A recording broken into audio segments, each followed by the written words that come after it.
Hello students, मैं Pramod Sharma Atlas गुरु अपनी class में मैं स्वागत करता हूं। और बच्चों कैसे हैं आप लोग? सभी लोग अच्छे हैं?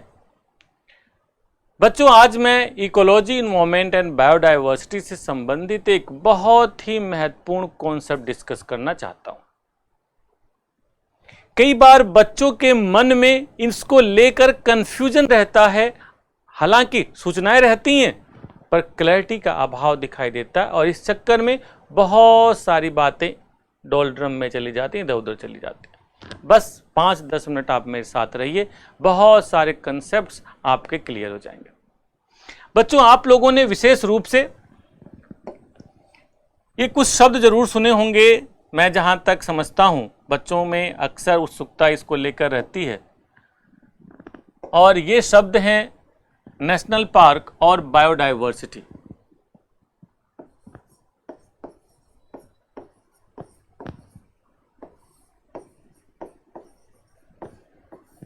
नेशनल पार्क, फिर आपके बायोस्फीयर रिजर्व या जैव आरक्षित क्षेत्र,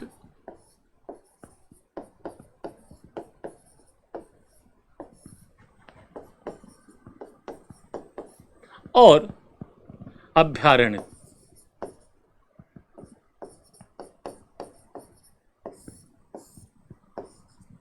ये कुछ ऐसे शब्द हैं वाइल्ड लाइफ सेंचुरी कि बच्चों के मन में अक्सर ये प्रश्न चलता रहता है कि सर ये है क्या, है क्या। आज मैं इन पर चर्चा करना चाहूंगा क्योंकि कई बार प्रश्न यहां से पूछे जाते हैं। बच्चों सबसे पहले हम लोग देखते हैं ये जैव आरक्षित क्षेत्र क्या है, या इससे पहले चूंकि ये थोड़ा सा और एडवांस है तो इससे पहले हम लोग नेशनल पार्क का कंसेप्ट देखते हैं कि ये नेशनल पार्क क्या है। यदि बच्चों नेशनल पार्क की बात की जाए तो नेशनल पार्क आप देखेंगे एक ऐसा सुनिश्चित क्षेत्र होता है, वेल डिफाइंड एरिया होता है जहां पर जीव जंतुओं को आरक्षित किया जाता है ना। अब जरा सोचे भाई आरक्षित करने की आवश्यकता पड़ क्यों गई? तो बच्चों जैसा आप लोग जानते हैं कि 1972 से पहले शिकार ओपन था। कोई भी व्यक्ति जंगल में जाकर किसी भी जीव जंतु को मार सकता था, शिकार कर सकता था। इसकी आप लोगों को झलक मूवीज में भी मिलेंगी। पुरानी मूवी देखिए तो ठाकुर साहब पता चला बंदूक लिए हुए और नीचे टाइगर लेटा हुआ है और कैप्शन लिखा हुआ है कि हाँ भाई सन 1900 इतने में इन्होंने इतने टाइगर मारे, बहुत सारे, है ना। मूवीज में आप लोग देखोगे, जैसे नागिन मूवी देखोगे जिसमें सुनील दत्त और उसके साथ ही जंगल में जाते हैं और एक नाग को मार देते हैं और नागिन उनके पीछे लग जाती है। आप लोगों ने देखा होगा मूवी। तो कहने का मतलब यह है कि पहले ओपन था, इसका बहुत ही नुकसान हमारे जैव विविधता पर पड़ा।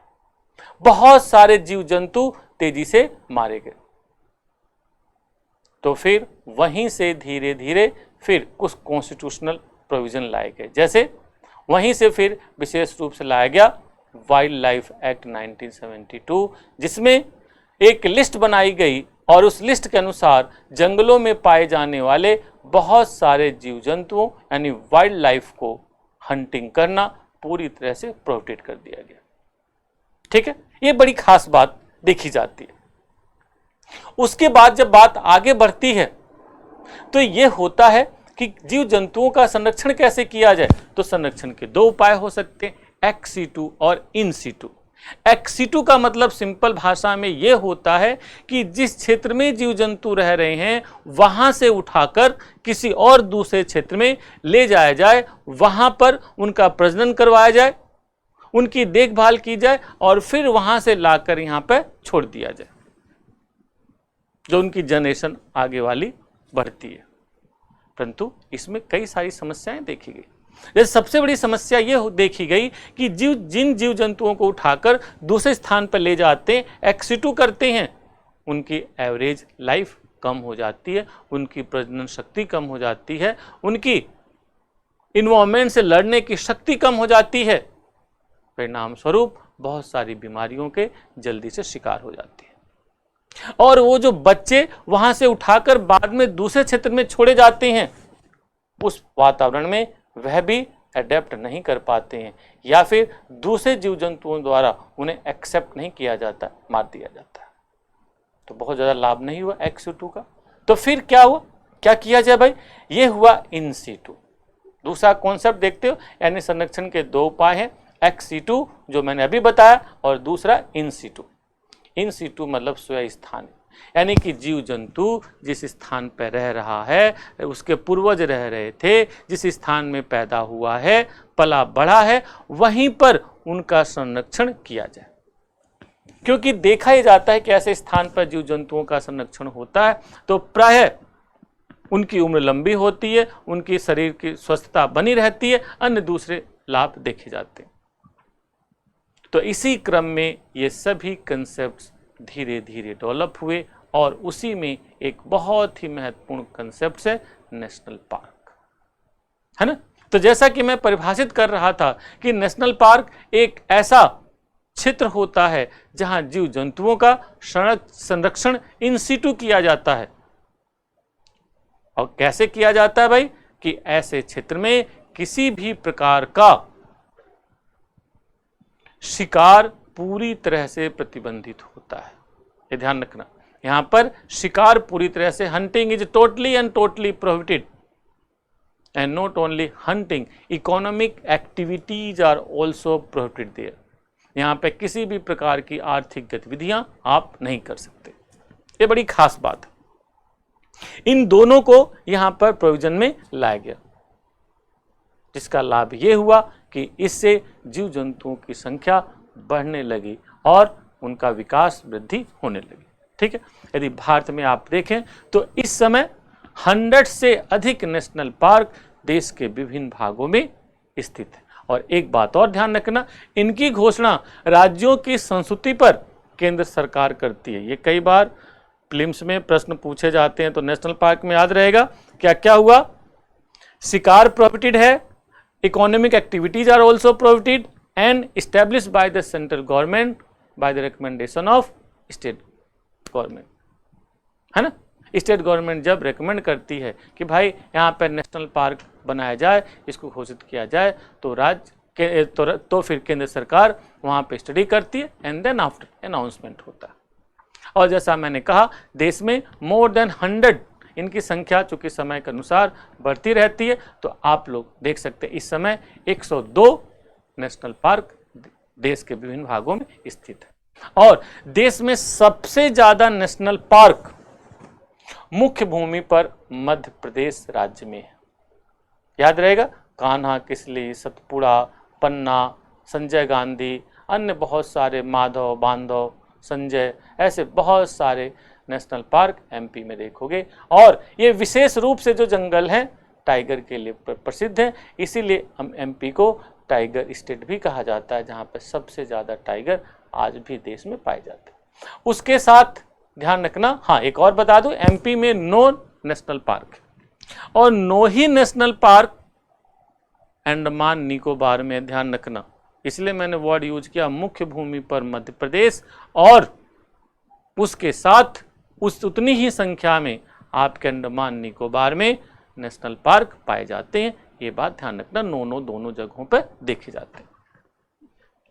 अब उसके बाद आते हैं अभ्यारण्य, वन्य जीव अभ्यारण्य, wild life sanctuary. What is wild life sanctuary? यदि वाइल्ड लाइफ सेंचुरी की बात करें तो वाइल्ड लाइफ सेंचुरी एक ऐसा एरिया होता है जहां पर जीव जंतुओं का संरक्षण किया जाता है और शिकार पूरी तरह से प्रोहिबिटेड होता है। Hunting is a totally prohibited here, है ना। परंतु कुछ सीमित आर्थिक गतिविधियां, limited economic activities are allow here. Limited economic activities से क्या मतलब, जैसे जो स्थानीय लोग वहां पर रह रहे हैं वे इस जंगल में जाकर अपनी आवश्यकता के लिए लकड़ी काट सकते हैं। ध्यान रखना, अपनी आवश्यकता के लिए, ये नहीं कि काट के आप जाके बाजार में बेच रहे हो, यू कांट डू दैट। हाँ, आप अपने जलावन के लिए, अपने घरों के बनाने के लिए लिमिटेड मात्रा में लकड़ी काट सकते हो, नो प्रॉब्लम। अपने जानवरों के लिए चारा वगैरह काट सकते हो। अपने लिए जो वहां पे कुछ पेड़ पौधे हैं जिनका हो सकता औषधीय गुण हो, आप ला सकते हैं, यूज कर सकते हैं, but you can't sell out in market. Clear? तो ये तो हुआ यहाँ पर, यानी एक ऐसा क्षेत्र जहाँ पर आर्थिक गतिविधियाँ सीमित अलाउ होती हैं, सीमित मात्रा में, और हंटिंग टोटली प्रोहिबिटेड होती है। इनकी इस्टेब्लिशमेंट यानी कि इनकी स्थापना स्टेट गवर्नमेंट करती है। Wild life sanctuaries are established by state government, ध्यान रखना। इसीलिए प्रायः ये आकार में छोटे होते हैं और हो सकता है वेल डिफाइंड ना हो, ये ध्यान रखना। बड़े बड़े भी हो सकते हैं, वेल डिफाइंड हो सकते हैं, यानी कि उनका एरिया निश्चित हो सकता है, पर सामान्यतः वो एरिया निश्चित नहीं भी हो सकता। जब देश में देखते हैं तो इस समय देश में 500 से अधिक वाइल्ड लाइफ सेंचुरी पाई जाती हैं डिफरेंट भागों में, याद रहेगा। और इनकी संख्या बढ़ती रहती है। स्टेट गवर्नमेंट अक्सर अनाउंस करती हैं तो वो बढ़ाती रहती है। अब पूछेंगे सर सबसे ज़्यादा कहाँ पाया जाता है, ये भी आपके पेपर में पूछा जा सकता है। तो देश में सबसे ज़्यादा वाइल्ड लाइफ सेंचुरी यानी अभ्यारण्य अंडमान निकोबार में मोर देन 100 पाए जाते हैं, यानी कि उसके अलग अलग द्वीपों पर सामान्यतः वाइल्ड लाइफ स्टैब्लिश किए गए हैं और वहां पर अलग अलग जीव जंतु देखे जाते हैं। यह भी हो सकता है कि कुछ वाइल्ड लाइफ कुछ विशेष जीव के लिए, कुछ विशेष जंतु के लिए ज्यादा प्रसिद्ध हो। जैसे आपने मानस वाइल्ड लाइफ सेंचुरी सुना होगा, जो हाथियों के लिए विशेष रूप से प्रसिद्ध है, या भीतर कनिका वाइल्ड लाइफ सेंचुरी ये विशेष रूप से कछुए, रिडले कछुए के लिए फेमस है, जो विशेष रूप से प्रशांत महासागर के दक्षिणी पूर्वी भाग से सर्दियों के दिनों में दिसंबर जनवरी के महीने में प्रजनन करने के लिए यहाँ पर आते हैं। तो उनके लिए संरक्षण की विशेष, प्रजनन की विशेष व्यवस्था, सुरक्षा की गई है, याद रहेगा। फिर तीसरा कंसेप्ट है भाई बायोस्फीयर रिजर्व या जैव आरक्षित क्षेत्र। वाइल्ड याद रहेगा, जैव आरक्षित क्षेत्र या फिर बायोस्फीयर रिजर्व। ये क्या होता है भाई? This is a new concept. ये पेरिस में यूनेस्को के सहयोग से यह कंसेप्ट लॉन्च किया गया 1972 में, और मैप प्रोग्राम के तहत यानी मैन एंड बायोस्फीयर प्रोग्राम के तहत ये लाया गया। विश्व के विभिन्न भागों में जो बहुत सारे देश हैं वो पार्टनर बनाए गए और बहुत सारे देशों ने इसको अनाउंस करने का प्रयास किया। जब भारत में देखते हैं तो भारत में इस समय 18 बायोस्फीयर रिजर्व हैं जो प्रायः आपके पेपर में पूछे जाते हैं। कौन कौन से हैं इस पर चर्चा मैं अगली क्लास में विशेष रूप से तो करूंगा ही। यहां पर परिभाषा को समझने का प्रयास करें क्योंकि उससे आपको चीजें समझ में आएंगे। अब आप ये सोचिए इसको क्यों अनाउंस करना पड़ा। तो बच्चों विशेष रूप से ये जो अभ्यारण्य है यानी कि वाइल्ड लाइफ सेंचुरी और नेशनल पार्क में आप लोगों ने देखा कि जंतुओं के संरक्षण की बात की गई है, उनके हंटिंग को प्रोहिबिट करने की बात की गई। ठीक है, हंटिंग प्रोहिबिट कर दीजिए, कोई प्रॉब्लम नहीं, परंतु उनका आवासीय क्षेत्र उजाड़ दीजिए, यानी कि जंगल काट दीजिए, उनके चारागाह नष्ट कर दीजिए, तो वो तो अपने आप मर जाएंगे, उनकी संख्या वैसी घट जाएगी। इन्हीं सब समस्याओं को देखते हुए सरकार ने सोचा कि इन्हें इन सीटू संरक्षित करना, कंजर्व करना है, then require some next step, some hard step, advance steps, कुछ और स्टेप्स की आवश्यकता पड़ेगी। इसीलिए फिर भारत सरकार ने और विश्व के बहुत सारे देशों ने मिलकर यह प्रोग्राम आगे बढ़ाया, जिसमें यह किया गया कि इस क्षेत्र में प्लांट एंड एनिमल, छोटे बड़े सभी तरह के जंतु वनस्पति सबको संरक्षित करने की बात की गई। यानी कि ये कह सकते हैं जैव आरक्षित क्षेत्र बायोस्फीयर रिजर्व एक ऐसा वेल डिफाइंड एरिया होता है, सुनिश्चित क्षेत्र होता है, जहां पर जीव जंतुओं के साथ वनस्पति के संरक्षण की भी बात की जाती है और यहां पर किसी भी तरह की एक्टिविटी अलाउड नहीं होती है, विशेष रूप से हंटिंग की, यानी यहाँ पे हंटिंग प्रोहिबिटेड होती है और इकोनॉमिक एक्टिविटी भी अलाउ नहीं होती है। याद रहेगा कंसेप्ट, इकोनॉमिक एक्टिविटी यहाँ पर अलाउ बिल्कुल नहीं होती है, you can't do any kind of economic activities.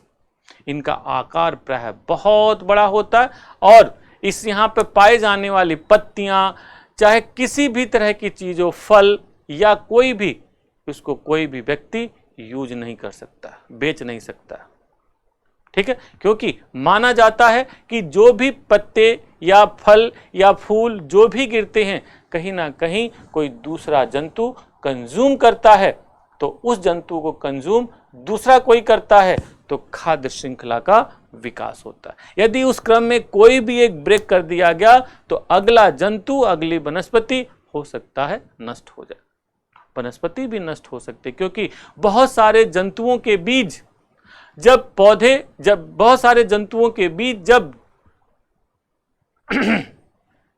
बहुत सारे पौधों के बीज जंतु जब खा लेते हैं और वो बीट करते, एक्सक्रीटा करते हैं, तो ऐसे में ही आप देखोगे वहां पर दोबारा नया पौधा उगता है।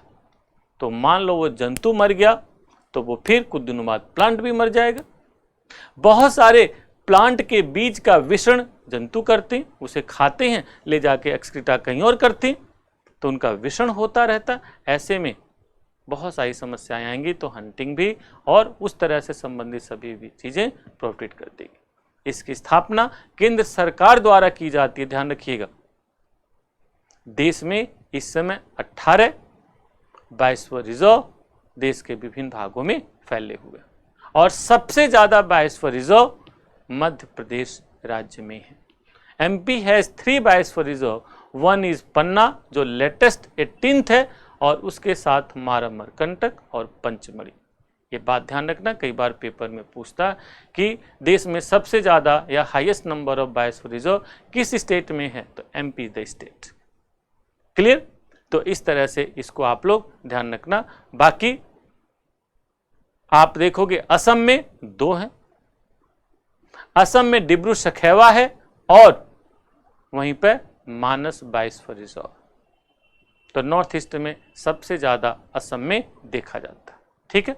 तो इस तरह से इन सभी कंसेप्ट्स को आप लोग ध्यान रखिए, इनको सोचिए और अगली क्लास में मैं विशेष रूप से देश के प्रमुख नेशनल पार्क, वैसे तो मोर देन 100 हैं, बट उसमें से यदि आप 20 याद कर लें तो दावा है मेरा प्रश्न वहीं से वहीं आएगा। हाँ, हाल फिलहाल में कोई चर्चा में है तो वहाँ अलग बात हो जाती है, वो जरूर आप फोकस्ड करिए। तो वो कौन कौन से हैं, अगली क्लास में मैं विशेष रूप से नेशनल पार्क की क्लास लूँगा और आप लोगों के साथ डिस्कस करूँगा। उसके साथ 18 बायोस्फीयर रिजर्व जो हैं हमारे, वो तो सारे के सारे इम्पोर्टेंट हैं। उसमें कौन कौन से जंतु हैं, कौन कौन से जंतुओं की यूएसपी है उनकी, उन पर मैं चर्चा करूँगा और इन सभी बातों पर बहुत डिटेल चर्चा होगी और निश्चित ही आपके प्रारंभिक परीक्षा में यह बहुत उपयोगी साबित होगी, ठीक है।